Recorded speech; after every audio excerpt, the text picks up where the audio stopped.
The following story has been brought to you by StoriesToInspire.org. There was a Yid, a tzaddik, who was just nifta in Barapak, Rabbi Yisrael Pilche, stolen a chassid.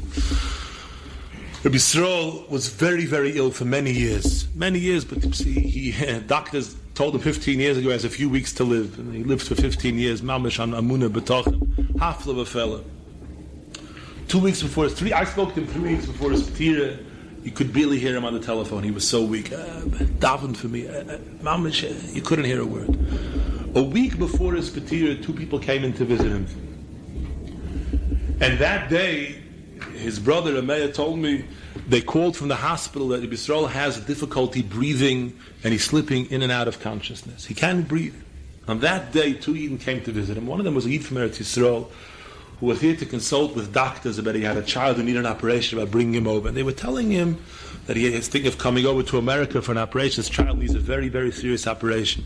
So he waves from his bed and he says, how much money is it going to cost? He says, they need $75,000. He says, no. He says, I don't have a penny to my name. Vos, so it was a moedik about chesed. His whole life was tzedakah v'chesed.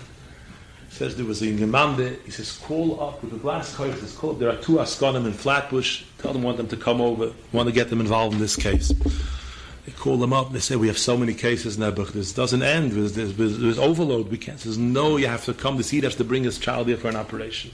They come over, and he says, listen, with his last strength, he could barely talk. I want you to make me a list of 10 gvirim who can each one write a check for $7,500. I'm going to call them myself. And they sat and they made a list, and it took him 6 hours to make the 10 phone calls, but between each phone call he had to sleep another half hour to get his koyach back. His mama didn't have koyach, and he said, please help. And then he said, I don't want promises. I want tomorrow, photocopies of the checks have to be in. He was nifter a week later. The 10th check wasn't yet in. The Yid who was asked to write the 10th check wrote it on the Oren. When they came to the airport with his Oren, take it to Eretz Yisrael, the plane with the child was arriving at the same time. Bring him to the operator. They had sent to him, they should bring him, the money is here. It was Zoiche B'Shas, his Levaya. The child was being brought here to America to be operated. For wie kommt Azar Schir Tzayid? No, b'derech she'odom roitze leilech moilichin oisoi. You drag him there. The Rabbi Shalom will take him with his out. He'll have no koyach. He'll push him and he'll bring him to the mokum that his rotzen is. If we have a true rotzen, if we want be'emes, if we really, really want, the Rabbi Shalom will be moilechas. We'll be able to steig in Torah. We'll be able to become great in Torah. And we don't have to be nispoiled because things are difficult and we think I don't understand it, and I wasn't matzliach in yeshiva. It's all narishkeiten. The Rabbi Chaim used to tell a Meise. There was a city called Lipishnock. How do you pronounce it? Lipish. Okay, Lipish. I'm not going to argue. Lipishnock. And it was a Yid that the Olam was sitting and learning Yevamas. And it was a Yid, for example, one of the Cantonists, those who were taken away by the Russian army for 25 years.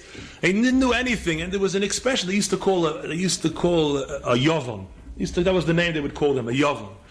And he's sitting and listening, they're learning Yevamas. And every second word is the Yovam Ahin, the Yovam here, the Yovam there. He's very upset. Sitting here, just because I didn't have a chance to learn, you're making fun of me. Again, the Yovam. Again, they tell me it's not Yovam. You're saying Yovam. You're making fun of me. This guy. They showed him. They took out the Gemara. It says Yovam, not Yovam. And he was very nisragish.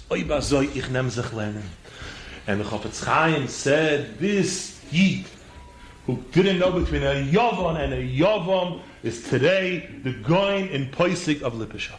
So the Chofetz Chaim is all over the Maise. Mekenish, if there's a rotzen, is moilichin oisoi. You know what it means, moilichin oisoi? Enjoyed this story? Come again. Bring a friend. StoriesToInspire.org